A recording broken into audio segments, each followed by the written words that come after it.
بسم الله الرحمن الرحيم وأقيموا الصلاة وآتوا الزكاة وما تقدموا لأنفسكم من خير تجدوه عند الله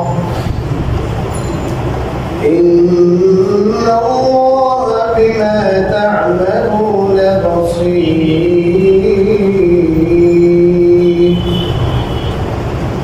وقالوا لن يدخل الجنة إلا من كان هودا أو نصارى تلك أمانيهم قل هاتوا برهانكم إن كنتم صادقين بلى من أسلم وجهه لله وهو محسن فله أجره عند ربه ولا خوف عليهم ولا هم يحزنون صدق الله العظيم সম্মানিত মুসলিম کرام আল্লাহ তাআলার অশেষ মেহেরবানিতে তিনি আমাদেরকে প্রতি সপ্তাহে দেয় এই সপ্তাহেও সাপ্তাহিক তাফসীর কোরআনের মধ্যে বসার তৌফিক দান করেছেন আলহামদুলিল্লাহ। আমি আজ আপনাদের সামনে সূরাতুল বাকারার 110, 11 এবং 12 নম্বর আয়াত পাঠ করছি। এই তিন আয়াতের প্রথম আয়াতে আল্লাহ বলেন ওয়াকিমুস সালাতা ওয়া আতুজ যাকাত, তোমরা সালাত কায়েম করো এবং যাকাত আদায় করো। ওমা তুকাদ্দিমু লিআনফুসিকুম মিন খাইরিন, আর তোমরা নিজেদের জন্য যে ভালো জিনিস কল্যাণকর জিনিসই অগ্রিম পাঠাবে তাজিদুহু ইনদাল্লাহ, সেটি তোমরা আল্লাহর কাছে পাবে। ইন্নাল্লাহা বিমা তা'মালুনা বাসীর, নিশ্চয় আল্লাহ তোমরা যা করো সবকিছু সম্পর্কে। এই আয়াতে আল্লাহ রাব্বুল আলামিন শরীয়তের দুটি গুরুত্বপূর্ণ বিধানের হুকুম দিয়েছেন। একটি বিধানের সম্পর্ক মানুষের শরীরের সাথে, এটা হলো শারীরিক ইবাদত। আরেকটি ইবাদত সেটা হলো আর্থিক ইবাদত। শারীরিক ইবাদতের মধ্যে সবচেয়ে বড় ইবাদত যেটা নামাজ, নামাজ কায়েম। আর্থিক ইবাদতের বড় ইবাদত হলো যাকাত দান করা। তোমরা যাকাত দান করো, অর্থাৎ তোমাদের শারীরিক ইবাদত হোক আর্থিক ইবাদত হোক, তোমরা আল্লাহর জন্য ইবাদত করতে থাকো। এই জন্য এরপরে বলে ওমা তুকাদ্দিমু লিআনফুসিকুম মিন খাইরিন, তোমরা এই কথা ভাববা না যে দুনিয়াতে নামাজ আদায় করেছো, কষ্ট করছো, শেষ, কষ্টের ফল নাই। দুনিয়াতে মেলা মানুষ অনেক কষ্ট করে কিন্তু কষ্টের ফল পায়। চাকরি করে কিন্তু টাকা পায় না, প্রফিটে টাকা দেয় না, টাকা মাইরে খেয়ে, কাজ করে টাকা দেয় না, আছে না? তোমরা ওমা তুকাদ্দিমু লিআনফুসিকুম, তোমাদের নিজেদের জন্য যা কিছু তোমরা আগে বাড়িয়ে দিবে, অগ্রিম পাঠাবে, মিন খাইরিন, যে কোনো কল্যাণকর কাজ, যে কোনো ভালো কাজ, তাজিদুহু ইনদাল্লাহ, সেই কাজটা তুমি আখিরাতে পাবে আল্লাহর কাছে। আল্লাহ তাআলা এটা বোঝাতে চান যে আজ যদিও তোমার পরিশ্রম হচ্ছে, টাকা পয়সা ব্যয় হচ্ছে, আল্লাহ রাস্তায় দান করছো, যাকাত দান করছো, 2.5% যাকাত, 2.5% যাকাত দিলে, আর কেমনে দান, অনেক দান হতে পারে। তো মানুষের কষ্ট পাঠিত যে টাকা পয়সা দান করতে কষ্ট লাগে, স্বাভাবিক। আল্লাহ বলেন সেটা কষ্ট নিও না মনে, কারণ এটা তো আল্লাহর কাছে যেয়ে পাই না। সূরা মুজাম্মিলের শেষে আল্লাহ বলেছেন যে কল্যাণকর কাজ, ভালো কাজ দুনিয়াতে থাকি করলাম, সেটা আখিরাতে আরো অনেক বড় আকারে পাইলাম। এটা বেনিফিট, এটা লাভ আমলের অনুপাতে হবে না, যে আমল যেমন লাভ তেমন এরকম না, আপনার দাম যেমন লাভ তেমন এমন না, বলে বলে না 100 টাকা দিলে 100 টাকা এরকম না, এটা অনেক গুণ বেড়ে যাবে। অর্থাৎ আল্লাহ এটাকে বুঝতে চান যে এই আমলটা যদিও বা তোমার জন্য কষ্টকর, পয়সা খরচ করা কষ্টকর, এটা নিজের জন্য। আল্লাহ বলেন লিআনফুসিকুম, এই কথাটা কোরআনে বারবার বলেছেন আল্লাহ। মান আমিলা সালিহান ফালিনাফসিহি ওয়া মান আসাআ ফাআলাইহা। আল্লাহ বলেন কেউ যদি নেক আমল করে এটা নিজের জন্য করছে। আপনি তাহাজ্জুদের নামাজ পড়েছেন, কষ্ট লাগছে, তারাবির নামাজ বা নামাজ আপনার অনেক কষ্ট, তাদের জন্য অসহায় মানুষদের জন্য আপনি লাখো টাকা দান করলেন, আপনার কষ্ট পাঠিয়ে টাকা আপনার কষ্ট লাগে। আল্লাহ বলেন নামাজ আদায় করে মনে করবে যে আল্লাহ কিছু দিয়ে দিয়েছি, আল্লাহ লাভ করছে, আল্লাহ লাভ নাই, কোন ক্ষতিও নেই, আল্লাহ লাভ নাই ক্ষতিও নেই। অসহায় মানুষের পাশে দাঁড়িয়ে অসহায় মানুষের উপকার করেছি, মসজিদে সিমেন্ট দিয়েছি, রড দিয়েছি, অনেক জনকল্যাণমূলক কাজ করে মানুষের উপকার করেছি। বলেন যদিও মানুষের উপকার হয়েছে, এতিম বিধবা গরিব অসহায় বন্যার্থ মানুষের সহায়তা হয়েছে, এদেরও লাভ হয়েছে, কিন্তু মূল লাভ আপনার হয়েছে। মান আমিলা সালিহান ফালিনাফসিহি, অসহায় মানুষকে দান করলেন তার লাভ হয়েছে, তার চেয়ে বেশি লাভ আপনার। কারণ এই যে দানটা আপনি করলেন সেটার প্রতিদান তো আপনি পেয়ে যাচ্ছেন, দুনিয়াতেও পাবেন, আখিরাতেও পাবেন। মসজিদে সিমেন্ট দিলেন, মানুষের নির্বিঘ্নে সুন্দরভাবে নামাজ পড়তে পারবো, লাভ হয়েছে। কিন্তু এর চেয়ে বড় লাভ আপনার। হাদিস শরীফে রাসূল কারীম সাল্লাল্লাহু আলাইহি ওয়াসাল্লাম বলেছেন, যে ব্যক্তি আল্লাহর ওয়াস্তে মসজিদ নির্মাণ করবে, আল্লাহ রাব্বুল আলামিন আখিরাতে তার জন্য বাড়ি নির্মাণ করবে। খাতা এক ধরনের পাখি আছে, ছোট পাখি, এটার বাসা ছোট থাকে, তো এই উম্মতের সবাই ধনী হবে না, এজন্য প্রস্তুত করেন ওই খাতা পাখির ঘর, ছোট ঘরের মতো যদি ঘর বানায় দেয়, আপনি এক দুইটা ইট দিচ্ছেন, তাও আল্লাহ আপনার জন্য কি বানাবে, বানিয়ে দেবে আখিরাতে। দুনিয়াতে যদি আপনার দানের কারণে, আপনার অবদানের কারণে, আপনার আমলের কারণে অন্য মানুষের লাভ হয়, সেটা তার পার্সোনাল বিষয়। মৌলিক ভাবে লাভটা আপনার হবে, এই লাভটা আপনার দিকে ফিরে আসবে। আপনি তাহাজ্জুদের নামাজ পড়েছেন, কষ্ট করেছেন, হজ করেছেন, কষ্ট করেছেন, আপনি নিজেকে ঘোড়ার কাছ থেকে বাঁচিয়েছেন, কন্ট্রোল করেছেন নিজেকে, আপনার কষ্ট হয়েছে, এই সবগুলো কষ্ট আপনার নিজের জন্য, আর জন্য নিজের জন্য। এই কথা আল্লাহ বলছেন অনেকে মানুষের বলে যে নামাজ পড়তে পারি না, আল্লাহর কাম করতে পারি না, কারণ নিজের পেটের দাম দেয়, নিজের কাজে স্বাধীন ব্যস্ততার কারণে আল্লাহর কাজ করতে পারি। রিজিকের কাজকে বলছে নিজের কাজ, আর নামাজ যেটা এটা দিয়েছে কার কাজ, অথচ বিষয়টা ছিল রিজিক হলো আল্লাহর কাজ, আর নামাজও তার কাজ। নামাজ কাজ কাজ, নামাজ বান্দার কাজ, রিজিক কার কাজ, আল্লাহর কাজ। মানুষের উঠে গেছে। আমাদের মন মানসিকতা যদি এমন থাকে যে আমি যত কাজ করবো, এই সব কাজ এই দুনিয়াতে থাকা অবস্থায় আমি অগ্রিম পানি দিচ্ছি, বিল। অনেক হোটেলে আছে দেখবেন, আপনি যখন পার্সেল আনতে যাবেন তখন আগে কি দেওয়া লাগে, বলবেন যে আগে আপনি লিখে দেন কি কি, আর বিলটা আগে দেবেন। বিল দেওয়ার পরে আপনাকে একটা কাগজ দিলে, ওই কাগজটা দিলে কি আপনাকে দিবে, আছে না? আছে। আখিরাতের সিস্টেমটা এমন, আখিরাতে কিছু ভোগ করতে হলে দুনিয়াতে থাকা অবস্থায় দেওয়া লাগে, আগে দেওয়া লাগে, অগ্রিম পাঠাই দেওয়া। আল্লাহ বলেন যা তুমি অগ্রিম পাঠাচ্ছ সব তো পাইলা তুমি, তাহলে আমার তোমাদের সমস্যা কোথায়? অলসতা করো কেন? পয়সা খরচ করতে করো কেন? কার্পণ্য করে কেন? কার্পণ্য অবলীলায় করবে।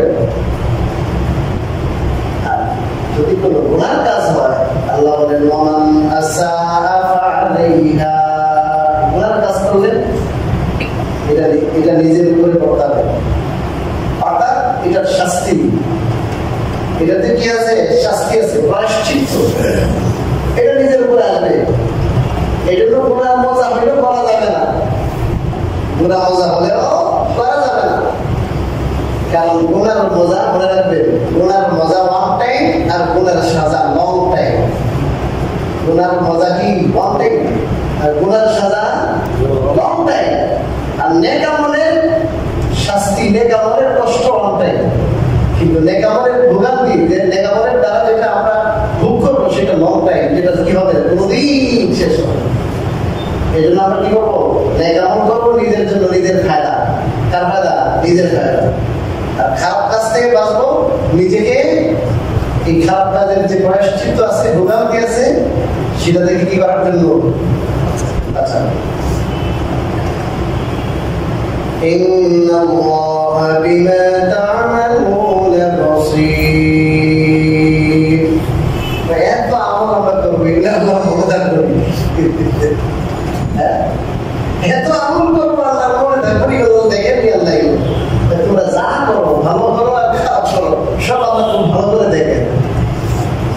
রিশতাটা নেই করি, একটু ছাড় দিবেন, সব আছে। কিরামান কাতিবিন ইয়ালামুনা মা তাফআলুন। কিরামান কাতিবিন দুইজন ফেরেশতা আছে, এরা যা কিছু করেন সবই কি করেন? তারা জানে, নথিপত্রে সব উঠে রাখছে। এছাড়া আল্লাহ বলেন আমি সম্ভব 10টা, আমি খুব ভালো করে দেখি কে কি করছো, অসুবিধা নেই। আর আপনি আমার দিকে তাকাচ্ছেন, আর ওর দিকে তাকাইতে পারবেন। আল্লাহ রাব্বুল আলামিন একসাথে তার যত হাজার হাজার মাখলুক, পৃথিবীতে কোটি কোটি কোটি কোটি মানুষ আছে, সমস্ত মানুষের দিকে, সমস্ত সৃষ্টির দিকে একসাথে কি করতে পারে? দৃষ্টি দিতে পারে, একসাথে লক্ষ্য রাখতে পারেন। একজনের দিকে দৃষ্টি দেওয়া, একজনের প্রতি লক্ষ্য রাখার কারণে আরেকজনের প্রতি লক্ষ্য রাখতে তার কোনো কি হয় না? অসুবিধা। এই জন্য যত নেক আমল করছেন, আপনি যে কষ্ট করছেন আল্লাহর জন্য, অর্থ খরচ করছেন আল্লাহর জন্য, আল্লাহ তাআলা সব কি করতেছেন? দেখতেছেন। অতএব সম্ভবত কি দিবেন? প্রতিদান। এরপরে আল্লাহ রাব্বুল আলামিন খ্রিস্টান এবং ইহুদি, এই দুটি জাত, এদের একটি ফলস কথাবার্তা থেকে আল্লাহ রদ করতেছে।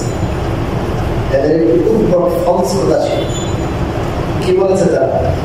وقالوا لن يدخل الجنة إلا من كان هودا أو نصارى।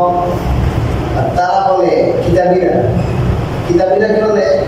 لن يدخل الجنة, যে জান্নাতে কখনো প্রবেশ করবে না, জান্নাতে কখনো কি প্রবেশ করবে না, করতে পারবে না। তবে মান কানা হুদান, তবে যে ইহুদি, আও নাসারা অথবা খ্রিস্টান, অর্থাৎ ইহুদিরা কেবল জান্নাতে প্রবেশ করবে, এই কথা বলে ইহুদিরা। আর খ্রিস্টানরা বলে না না না, খ্রিস্টানরাই কেবল জান্নাতে প্রবেশ করবে, জান্নাতের ইজারা তারা নিয়ে নিয়েছে। আল্লাহ বলেন এই যে তোমরা বলো তোমরাই জান্নাতে যাবে, আর কেউ জান্নাতে যেতে পারবে না, এটা কোনো প্রমাণ আছে নাকি? এটা শুধু মনের আশা। এক বেড়া কয় কি, আমি রাজার মেয়ে বিয়ে করে দিচ্ছি। রাজার মেয়ে বিয়ে করছো, তুমি করছো, প্রমাণ দিতে কে? সাক্ষী কে? মনে মনে আশা করছি। বিয়ে করতে দুই জিনিস লাগে, একটা হলো ইজাব আর একটা কবুল। ইজাবের মানে হলো প্রস্তাব। আপনার কাছে আমার মেয়েরে কি দিলাম? বিয়ে দিলাম। আপনি হুজুরকে বানিয়েছেন, আপনার পক্ষ থেকে অমুকের মেয়েকে আপনার হাতে দিলাম, আপনি কবুল করলেন, এটা হয়ে যায়। আর স্বামী কি করবো? কবুল করবো, এটার নাম কবুল। আমি তো অর্ধেক ছেড়ে দিয়েছি, অর্ধেক কি ছেড়ে দিয়েছি আমি। কারণ প্রস্তাব আছে, আমার মনে মনে কি আছে, প্রস্তাব আছে, আশা আছে। আশা থাকলে কি হবে? আশা থাকলে হবে। আল্লাহ বলেন তিলকা আমানিয়ুহুম, ওগুলো হলো শুধু তাদের মনের আশা আকাঙ্ক্ষা মাত্র, আর কিছু না।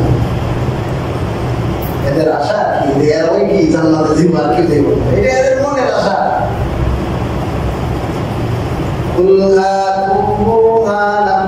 আল্লাহ বলেন তোমরা তোমাদের দলিল নিয়ে আসো। এই যে কথা বলেছো যে তোমরাই জান্নাতে যাইবা, জান্নাতে যে তোমরা যাইবা, এটা দলিল কথা বললেই তো হবে না। কে আসো? দলিল। দলিল নেই।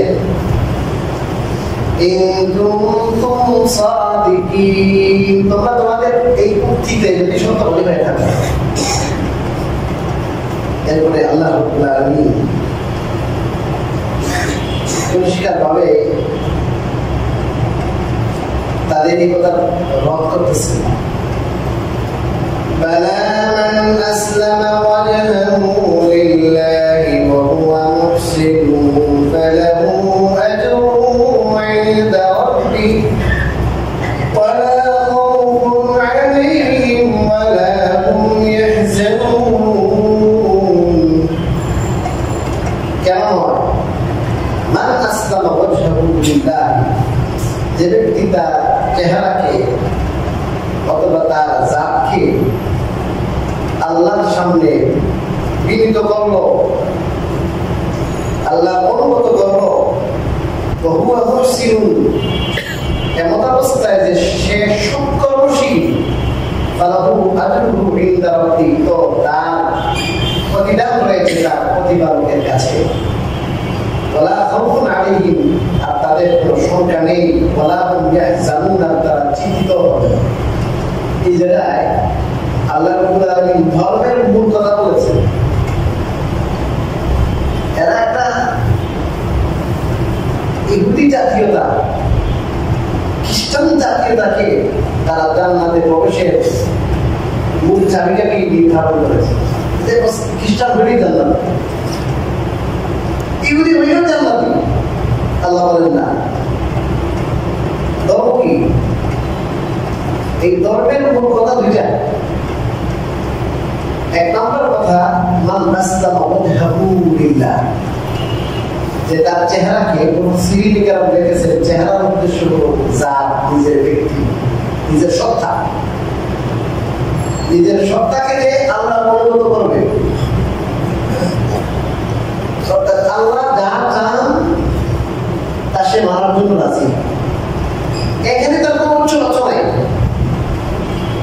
আল্লাহ যদি কোন নবীকে পাঠান, কোন দৃষ্টিতে পাঠাইলেন, কোন বংশ থেকে পাঠাইলেন, কাকে পাঠাইলেন, এটা না। যদি নবী বলে প্রমাণিত হয় যেটা আল্লাহ নবী আল্লাহর পক্ষ থেকে বার্তা বাহক এসেছেন, আর কোন কারণ নেই যে আপনি মানতেই হবে। সে নিজেকে তখন সঁপে দেয় যে আমার আল্লাহ রাসূল আল্লাহর পক্ষ থেকে এসেছেন, যা বলেছেন সব মানলাম, এখানে কোনো যুক্তি নেই। ধর্মের মূল কথা হলো সেন্টার, নিজেকে সঁপে দেওয়া। এটা না যে আমি ইহুদি, আমি খ্রিস্টান, আমি মুসলমান। ধর্মের মূল কথা হলো যে আল্লাহর বিধানের সামনে, আল্লাহর হুকুমের সামনে নিজেকে কি করে দেওয়া, নত করে দেওয়া, সঁপে দেওয়া। এরপর দুই নম্বর কথা হলো ওহুয়া মুহসিনুন, সে সৎকর্মশীল হতে হবে। অর্থাৎ সে শুধু আল্লাহর হুকুম মানার জন্য মন থেকে রাজি আছে। এই সবে দিল, মন থেকে নিজেকে সবে দিল, উৎসর্গ করলো যে ঠিক আছে আল্লাহ আপনার যা হুকুম সবাই মানবো। এবং হুকুম মানার ক্ষেত্রে, ইবাদত করার ক্ষেত্রে যদি সে নিজের মনের ইচ্ছার দাবিদারি করে, যেমন বেদাতীরা, বেদাতীদের অন্তরে আল্লাহ রাসূলের মহব্বত আছে, বেদাতীদের অন্তরে আল্লাহর ভালোবাসা আছে। অনেক বেদাতী সিস্টেম লস, সিস্টেম লস। এই সিস্টেম লসের কারণে এদের আবেগ থাকার পরও, এদের মহব্বত ভালোবাসার কমতি না থাকার পরও তারা জাহান্নামী। আল্লাহ বলেন তুমি নিজেকে সঙ্গে দিলা, উৎসর্গ করলা, আল্লাহর সামনে নিজেকে অনুগত প্রমাণ করলা যে আল্লাহ আপনার হুকুমের সামনে অনুগত, কিন্তু যখন আনুগত্য প্রকাশ করবে যে আমলের মাধ্যমে, সেই আমলটা সৎ না, ভালো না, আল্লাহ পয়গম্বর যেভাবে দেখিয়ে দিতে বলবে, অর্থাৎ সৎকর্মশীল হতে হবে। সৎকর্মশীল মানে যেখানে আল্লাহর হুকুম আছে, রাসূলের তরিকা আছে, বিভিন্ন আল্লাহর হুকুম আর রাসূলের কি তরিকা, সুন্নাহ অনুযায়ী, সুন্নাহ অনুযায়ী সকল কাজ করবে। অর্থাৎ আল্লাহর রাসূল যেভাবে যা করেছেন, করতে বলেছেন, সে ঠিক ওইভাবে কি করে। ওই দুই জিনিসের নাম ধর্ম। আমি ইহুদি, আমি খ্রিস্টান, আমি অমুক, আমি তমুক, এটা তো এদের ধর্মের নাম নাই, কিন্তু সে আল্লাহ কি করে আল্লাহ মানি, আল্লাহ যে নবী পাঠিয়েছেন মুহাম্মদ রাসূলুল্লাহ সাল্লাল্লাহু আলাইহি ওয়াসাল্লাম, তাকে মানি, তার জীবন আদর্শ মানি, আমি ফলো করি, কর্মক্ষেত্রে সব ক্ষেত্রে আমি ফলো করি। এই জান্নাত, জান্নাতে যাওয়ার মূল জিনিস হল এই ধর্মীয় জাতীয়তা, যেটার মধ্যে কি নাই, এই দুই জিনিস নাই। আমি খ্রিস্টান, আমি মুসলমান, আমি জান্নাতি।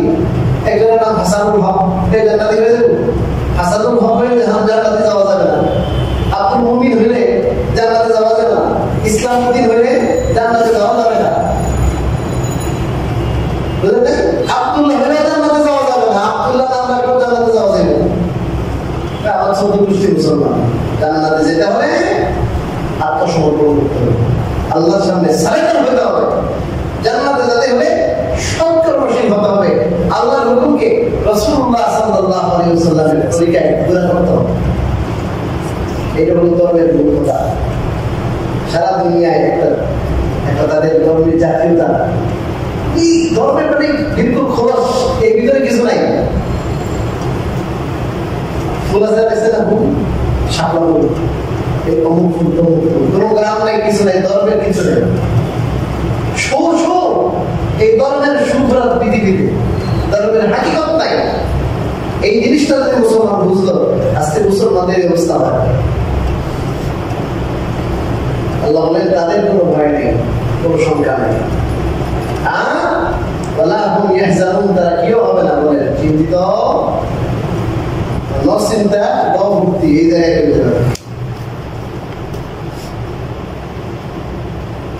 এরপরে আল্লাহ বলেন ওয়াকালাতিল ইয়াহুদু লাইসাতিন নাসারা আলা শাই ওয়াকালাতিন নাসারা লাইসাতিল ইয়াহুদু আলা শাইইন ওয়া হুম ইয়াতলুনাল কিতাব।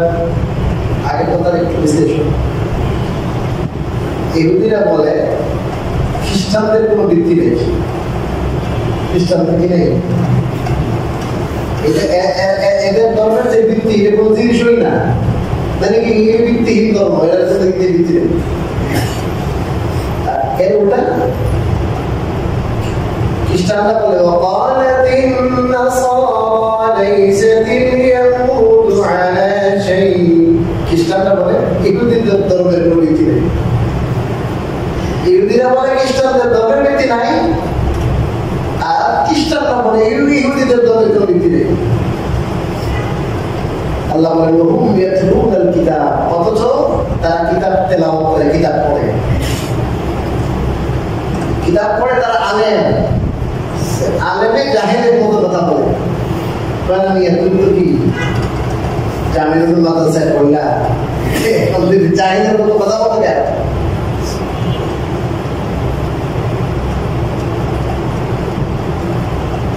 كذلك قال الذين لا يعلمون مثل قولهم فالله يحكم بينهم يوم القيامة فيما كانوا فيه يختلفون. এদের শোনার ভিতরে কুফারে কুরাইশ ছিল, মুশরিক ছিল, এদের কোনো কিতাব নাই, এরা তো মূর্তি পূজা করত। এরা যখন প্রত্যেকেই বলে আমরাই জান্নাতি, আমাদের ধর্মের কেবল ভিত্তি আছে, আমাদের বিরোধী যারা এদের কি নাই, ধর্মে ভিত্তি দেয়। এখন মুশরিকরা বলা শুরু করলো যে আমাদের এই ধর্ম ঠিক, আমাদের ধর্মের ভিত্তি আছে, আর কোন ধর্মের ভিত্তি নেই। এই দুনিয়াতে আছে না, প্রত্যেকেই যার যার দল নিয়ে কি খুশি, আমি যেটা আছি এটা হক, আর অন্য সব মাঠে আমারটাই ঠিক, আর কোনটা কি না ঠিক না। অথচ তাদের কিতাবের মধ্যে কি আছে? তাদের কিতাবের মধ্যে সবই তো আছে। ইনজিলের মধ্যে, তাওরাতের মধ্যে কি আছে? সব। মুহাম্মদ রাসূলুল্লাহ সাল্লাল্লাহু আলাইহি ওয়াসাল্লাম আসবেন, তখন তাকে কি করতে হবে? মানতে হবে। মুসা আলাইহিস সালাম যখন ছিলেন, মুসা আলাইহিস সালাম তখন ঠিক ছিল। ঈসা আলাইহিস সালাম যখন আসছেন, তখন এটা কি ছিল? ঠিক ছিল, বৃদ্ধি ঠিক আছে। কিন্তু ঠিক থাকবে কখন?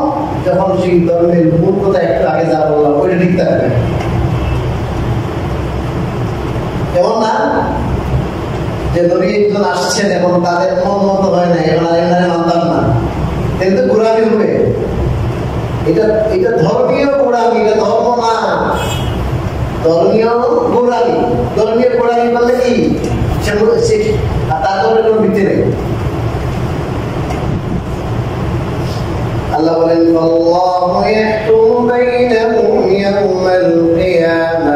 আল্লাহ তাদের মাঝে কিয়ামতের দিন ফয়সালা করবেন। সবাই তো বলে আমারটাই ঠিক, আসলটা ঠিক না। ফয়সালা করবেন কে? কোন দিন করবেন? কিয়ামতের দিন। দুনিয়া আমদোস্তার না, সবাই খাও, দুস্থও খাও, দুশ্মনেও খাও, ট্রাম্পেও খাবে, পুরুষও খাবে, চিন্তাও খাবে, মুসলমানরাও খাবে, কাফেররাও খাবে, ইহুদিরাও খাবে, সবাই দুনিয়াতে আল্লাহর নিয়ামত ভোগ করছে। চূড়ান্ত ফয়সালা আল্লাহ কিয়ামতের দিন করবেন। দুনিয়াতেও বোঝা যায় হক বাতিল চেনার জন্য আল্লাহ রাব্বুল আলামিন দুনিয়াতে লক্ষাধিক নবী পাঠিয়েছেন।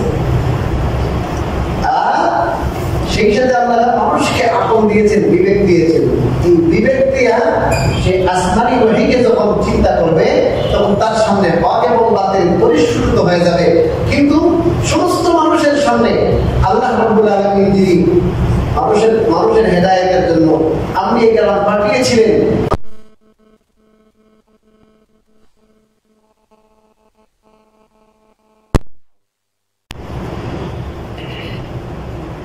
এই আজকের আলোচনা থেকে আমরা মৌলিকভাবে দুইটা জিনিস জানতাম। একটা ধর্মে মূল কথা, আর 2 নম্বর হলো যে কোনো জিনিস শুধু মুখে দাবি করলে হবে না, এটা তোমাকে কি লাগবে? দলিল লাগবে, প্রমাণ। এই ইহুদিদের দাবি, খ্রিস্টানদের দাবি, সেটার কি নেই? কোনো প্রমাণ নাই। অতএব তাদের কথা ভিত্তিহীন। আর কিয়ামতের দিন যে তাদের কথা ভিত্তিহীন ছিল, আল্লাহ রাব্বুল আলামিন কারা হক ছিল কারা বাতিল ছিল তার চূড়ান্ত ফয়সালা করবেন কোথায়? কিয়ামতের দিন। আল্লাহ রাব্বুল আলামিন আমাদেরকে প্রকৃত